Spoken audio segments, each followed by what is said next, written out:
Hello students. So today we are going to start the chapter number 4 of geography, that is agriculture.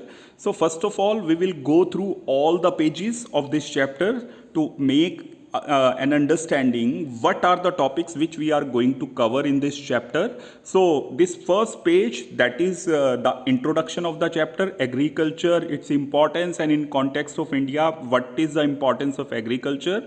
Then the different economic activities, this second paragraph is explaining to you. This is the next page, page number 2, that is having an image of a map, world map, where the important agricultural center has been shown to you, and then various types of supporting agricultural activities like viticulture is there, sericulture is there, pisciculture is there, that is on page number 2.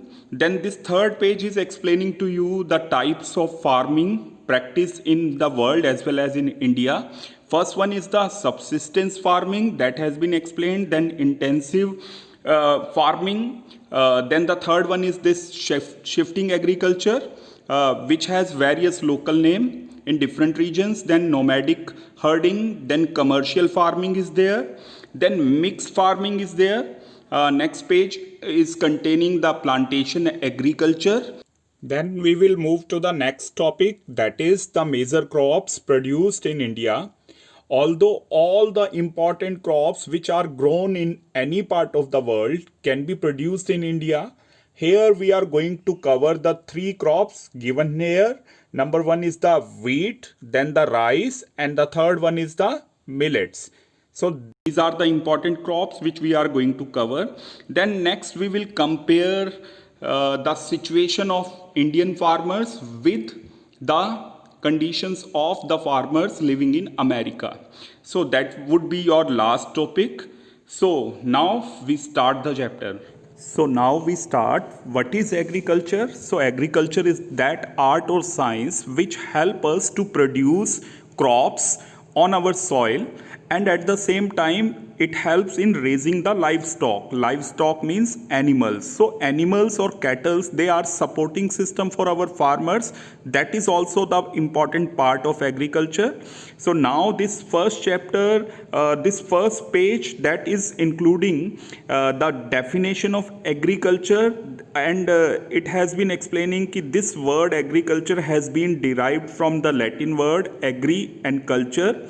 So agri meaning has been given to you, that is soil, and culture means cultivation. So the cultivation, the farming which we do on our soil is called agriculture. As far as India's context is there, agriculture is very important. In your book it has been given to you 2/3 population of our country depends on agriculture. That depends on agriculture. That means 2/3 means 66%. But we have to update ourselves, and the latest data tells us that more than half of the population, near about 51-52% of the population, that directly depends on agriculture. So we can understand the importance of agriculture for India, country like India, which is an agrarian country, where the working population, whosoever do the different kind of economic job, economic activity, half of them are directly or indirectly involved in agriculture, which is a part of primary sector. Now you have to understand what is primary sector, what is secondary sector, and what is tertiary sector. So now we will understand what these 3 sectors represent. So human beings, they can be divided in 2 categories. One, who are working and earning for their family, and second, who are dependent. So the working population, that works in 3 sectors. Either they will be working for primary sector or secondary sector, which is also known as manufacturing sector, or they are working for the third sector, which is known as tertiary sector, or also popularly known as service sector. So we are moving to the primary sector. So primary sector includes all those activities which are directly linked to the nature. It means the people who are directly using the blessings of nature and producing anything, they are involved in primary sector. And examples are farming, fishing, lumbering, or cattle rearing, dairy farming. Then the secondary sector, it means it is also known as manufacturing sector or industrial sector. So it takes the products of primary sector as the raw material and produce more refined, more valuable goods. Like primary sectors, product is cotton, and in the factories, cotton is converted into clothes. Third sector, that is known as tertiary sector. So it is also known as service sector, as I have told you, and it does not produce anything, but it only provides services to all the remaining two sectors, primary and secondary, and in this way it is very helpful for primary sector and secondary. Examples: healthcare, banking, retail, restaurants, schools, they all come under the category of tertiary sector. So one more time, this slide shows you what are the activities and which sector they belong to. You can find it out through this particular slide and understand which work comes under which sector. So after covering this, we are now moving to the second page. That is first on the above side, map has been given to you that is showing the important agricultural producing centers of the world, and the below side is telling you different types of agriculture. Like different types have been given to us. Like first one is the sericulture, that means rearing the silkworm for the production of silk is known as sericulture. Then pisciculture is there.